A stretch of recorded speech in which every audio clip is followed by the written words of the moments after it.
주님께서 여러분과 함께 마테오가 전한 거룩한 복음입니다. 그 무렵 예수님께서 베드로와 야고보와 그의 동생 요한만을 따로 데리고 높은 산에 오르셨다. 그리고 그들 앞에서 모습이 변하셨는데 그분의 얼굴은 해처럼 빛나고 그분의 옷은 빛처럼 하얘졌다. 그때 모세와 엘리야가 그들 앞에 나타나 예수님과 이야기를 나누었다. 그러자 베드로가 나서서 예수님께 말하였다. 주님, 저희가 여기서 지내면 좋겠습니다. 원하시면 제가 초막 셋을 지어 하나는 주님께, 하나는 모세께, 또 하나는 엘리야께 드리겠습니다. 베드로가 말을 채 끝내기도 전에 빛나는 구름이 그들을 덮었다. 그리고 그 구름 속에서 이는 내가 사랑하는 아들, 내 마음에 드는 아들이니 너희는 그의 말을 들어라 하는 소리가 났다. 이 소리를 들은 제자들은 얼굴을 땅에 대고 엎드린 채 몹시 두려워하였다. 예수님께서 다가오시어 그들에게 손을 대시며 일어나라, 그리고 두려워하지 마라 하고 이르셨다. 그들이 눈을 들어보니 예수님 외에는 아무도 보이지 않았다. 그들이 산에서 내려올 때에 예수님께서 그들에게 사람의 아들이 죽은 이들 가운데에서 되살아날 때까지 지금 본 것을 아무에게도 말하지 마라 하고 명령하였다. 주님의 말씀입니다.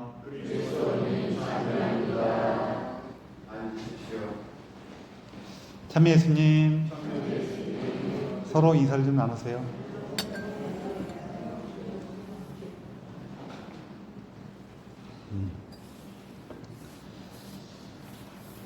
어떤 사람이 점을 보러 갔는데 딱 전방이라 그러나요? 딱 들어가자마자 점쟁이가 딱 쳐다보더니 잘 찾아왔어 그러더래요. 깜짝 놀라갖고 아니 뭘 보셨나요? 제가 여기 지금 와야 되는 뭐가 위험한 게 있었나요? 그랬더니 점쟁이가 오히려 어리둥절하면서 아니 여기 구석탱이고 길도 복잡한데 잘 찾아왔다고.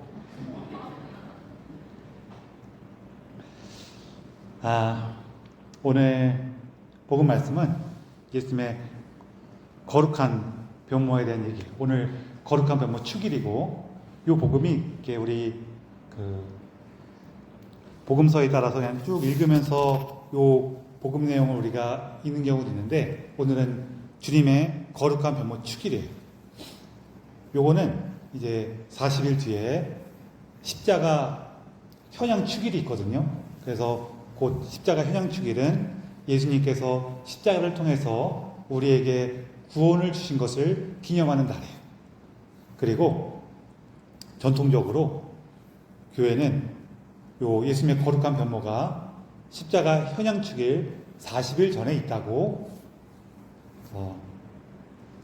믿어요. 그렇기 때문에 예수님 십자가 죽음 40일 전에 예수님께서 거룩하게 변모하셨다고 우리가 믿고 있어서, 그래서 십자가 현양 축일 40일 전에 이 주님의 거룩한 변모 축일을 이렇게 기념합니다. 아니 그냥 예수님 그 십자가 돌아가시는 그 성금요일 40일 전에 하면 되지 않아요? 라고 할 수 있는데, 그때는 무슨 시기예요? 사순식이기 때문에 따로 우리 이쯤에서 한번 주님의 그 십자가를 통해서 우리에게 구원이 주어졌다는 것을 기억합시다 하는 거예요. 자, 그런데 우리 성경에서 말할 때, 성경에서 이제 40이라는 숫자가 여러 번 나오는데, 이 40이라는 숫자가 정말로 이렇게 하나, 둘, 셋, 넷 이렇게 세갖고 40일을 40번을 딱 채웠을 때 이게 되는 걸까요? 아니면은 그 안에서 충분히 지낸 다음에, 그러니까 우리로 치면은 때가 무르익었을 때 이런 뜻일까요? 때가 무르익었을 때 그런 뜻이에요. 특히 오늘 이제 좀 더 얘기하게 되겠지만, 예수님의 거룩한 변모를 통해서 우리가 구원의 희망을 갖고, 그리고 그 구원의 희망으로 나가기 위해서 예수님의 말씀에 귀를 기울이면서 한 걸음 한 걸음 나아갔을 때, 그래서 그렇게 우리의 삶이 충분히 무르익었을 때 어떤 일이 일어나요? 십자가 사건이 일어나는 거예요. 그리고 십자가의 사건이라는 클라이막스를 딱 치고 그 다음에 뭘로 넘어가요? 부활의 기쁨과 영광으로 넘어가는 거예요. 그래서 그렇게 구성이 되어 있는 거예요. 예수님께서 산에 오르셨는데 이제 산이라는 것은 항상 하느님과 함께하는 자리예요. 거기에서 누가 나타나냐면 예수님은 이제 빛나요. 예수님이 이제 해처럼 빛나고 옷은 빛처럼 하얘졌다. 그래요. 이게 예수님께서 하느님으로서의 당신 정체, 그 영광스러운 본모습을 보여주시는 거예요. 그리고 누가 나타나냐면은 모세와 엘리야가 나타나는데 모세와 엘리야는 둘 다 구약 성경에서 굉장히 중요한 인물인과 동시에 또 하나는 모세는 율법서를 의미해요. 우리 창세기부터 창세기, 탈출기, 그 다음에 뭐야? 신명기, 레위기, 민수기 해갖고 순서가 조금 제가 헷갈렸네요. 하여간 그 5개째. 그거를 모세 오경이라 그러는데 요 모세 오경을 지금 벌써 모세가 전해준 5권의 책이라는 의미로 우리가 기억하는데 물론 모세가 직접 쓴 건 아닐 거라고 생각은 해요. 하지만 그 5권의 책의 권위는 모세에게 있어요. 그리고 5권의 책을 율법이라고도 불러요. 그리고 성경에 보면은 예언서들이 쭉 있는데 그 중에서 엘리야 예언서가 가장 중요하죠? 그렇습니까? 안 그렇습니까? 이제는 안 속으시네요. 엘리야 예언서는 없어요. 엘리야는 열왕기에 등장하시는 예언자예요. 그래서 이 엘리야 예언자가 엘리야 예언서는 없지만 그 당신의 활동과 모습을 통해서 어떤 예언자로서의 하느님의 그 뜻을 전하는데 중요한 모습을 보여주셨어요. 그래서 이 엘리야 예언자가 모든 예언자들의 대표이자 또 하나는 어떤 게 있냐면은 우리는 성경을 구분할 때 율법서, 예언서, 역사서 뭐 이런 식으로 여러 가지를 구분하는데 이스라엘 사람들은 조금 단순하게 구분했어요. 율법서하고 나머지는 다 예언서예요. 그러면은 뭐 판관기라든지 사무엘기라든지 뭐 열왕기, 역대기 같은 이렇게 이스라엘의 역사가 쭉 나오는 책들도 있거든요. 저거는 왜 예언서예요? 그러면은 이스라엘 사람들은 그 자기들의 역사도 예언의 역사라고 생각을 했어요. 당연히 여기에서 말하는 예언은 내가 보건대 내일 비가 올 것 같아 이런 게 아니에요. 예언은 뭐냐면은 하느님의 뜻과 말씀을 전하는 것을 예언이라고 그랬어요. 그래서 이스라엘이 자신의 역사를 예언의 역사라고 한 이유는 자기들이 하느님의 말씀에 귀를 기울였다가 때로는 멀리하기도 했다가 그렇다고 한턱 얻어맞아가 이게 아니구나 하고 되돌아왔다가 하는 그 우왕좌왕하고 좌충우동하면서도 계속 하느님께 나아간 그 삶을 예언의 역사라고, 예언의 삶이라고 이해한 거예요. 그래서 역대기에 등장하는 이 엘리야 예언자도 모든 예언자들의 대표가 되고 그 나머지 책들을 다 합쳐갖고 예언서라고 불렀어요. 그래서 이 모세와 엘리야 그러면은 율법과 예언서들을 의미하기도 해요. 그리고 이스라엘 사람들은 자기들이 갖고 있는 성경을 우리에게는 구약 성경이죠. 그 성경을 뭐라고 불렀냐면은 율법과 예언서라고 불렀어요. 그래서 여기 모세와 엘리야가 나타났다는 것은 성경에서 하느님께서 이스라엘과 맺으신 그 약속이 이루어졌다 그거예요. 이루어졌다 그거예요. 하느님께서 이스라엘과 맺으신 약속이 뭐예요? 내가 사실 이게 합쳐져 있는 건데 나는 너희의 하느님이고 너희는 나의 백성이 되리라. 그래서 내가 너희를 어떻게 하리라? 구원하리라. 이 약속이란 말이에요. 바로 그 약속이 누구를 통해서 이루어져요? 예수님을 통해서 이루어진다는 거예요. 그거를 확인시켜 주니까 신나요, 안 신나요? 너무 좋겠어요, 안 좋겠어요? 여러분 생각해 보세요. 내가 살아가는 것도 너무 고되고 너무 힘들고 신경 쓸 것도 많고 이거 어떻게 살아가나 그러고 있는데 예수님이 딱 나타나셔갖고 내가 너를 구원해 주겠다 그러면은 신나겠어요, 안 신나겠어요? 너무 신난단 말이에요. 그래서 베드로 사도가 이렇게 당황한 나머지 경황이 없어갖고 뭐라 그래요?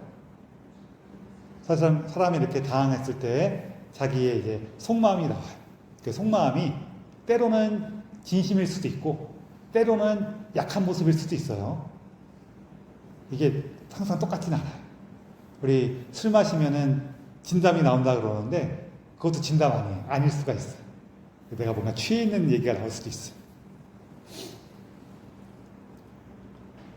베드로 사도가 뭐라 그래요? 초막세수 지어서 하나는 스승님께, 하나는 모세께, 하나는 엘리야께 드리겠습니다. 우리 여기서 지냅시다. 그 얘기하는 거예요.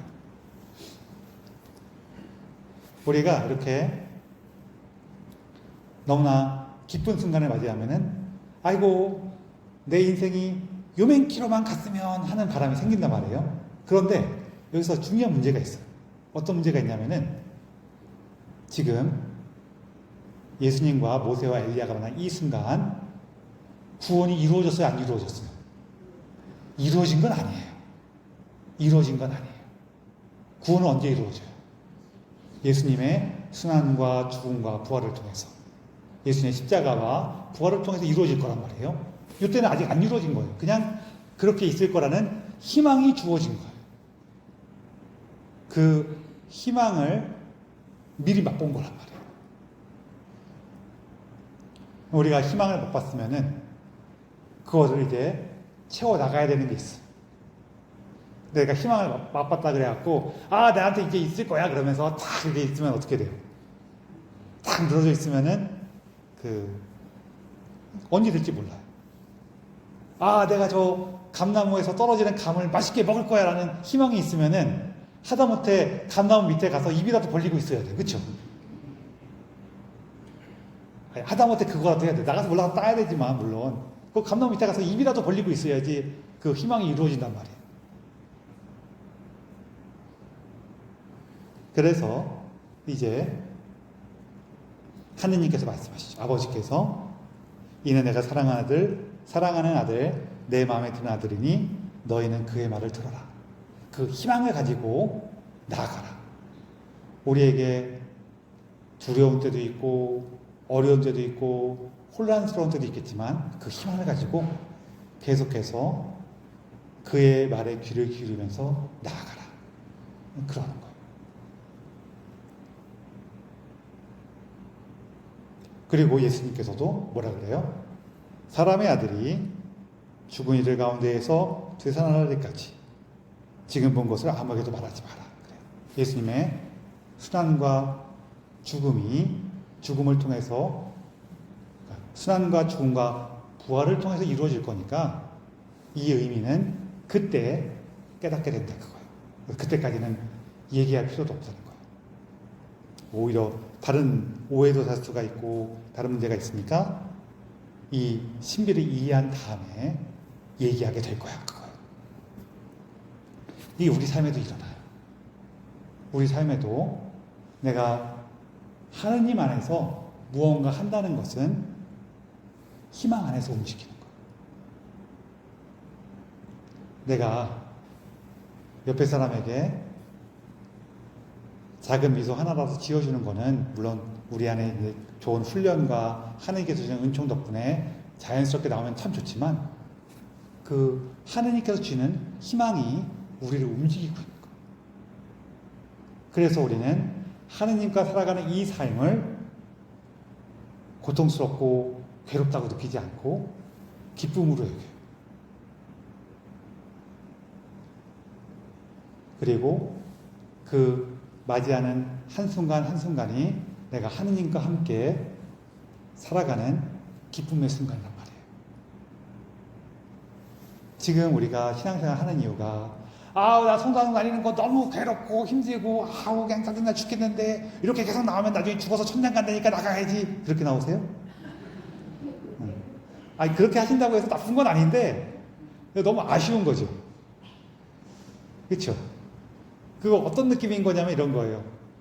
우리 옛날에 내가 지게를 메고 여기다 지게 위에다가 잔뜩 짐을 쌓아놓고 가고 있는데 옆에서 지나가는 우리 동네 친구가 경운기를 이렇게 몰고 가면서 어우, 너 힘들겠다, 야 태워줄게. 그러고 태워줬어요. 태워주면은 좋아요, 안 좋아요? 좋죠. 근데 딱 태워줬는데 경운기 위에서 지게를 메고 그대로 있어. 서 있어. 그러면은 힘들어요, 안 힘들어요? 더 힘들어요. 막 흔들리고 막 그러면은 더 휘청휘청하고 힘들어요. 경운기에 탔으면 어떡해요? 그죠? 짐을 내려놓고 자기들 이렇게 걸터 앉아 있으면 좋죠. 무슨 얘기냐면은 우리는 삶의 고난을 살아가는 것이 아니라 주님께서 주시는 그 희망 안에서 그 기쁨을 살아가는 거예요. 그리고 그 기쁨이 우리가 한 걸음 한 걸음 십자가로 나아갈 수 있는 힘을 줍니다. 그리고 십자가는 고통과 절망으로 끝나는 것이 아니라 부활의 기쁨으로 열매를 맺어요.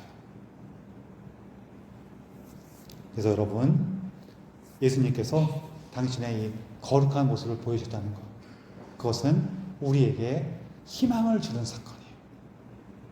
그리고 우리는 희망 안에서 우리의 믿음의 삶을 살아가는 겁니다. 물론 우리가 살아가면서 어렵고 힘든 순간들도 있지만 그럴 때 주님께 청하십시오.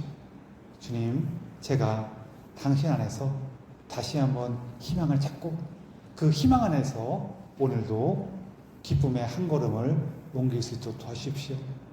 그렇게 해서 제가 당신의 십자가를 그 기쁨 안에서 그 희망 안에서 만나도록 도와주십시오. 오늘 이 은총을 청하며 이 비사를 봉헌합시다.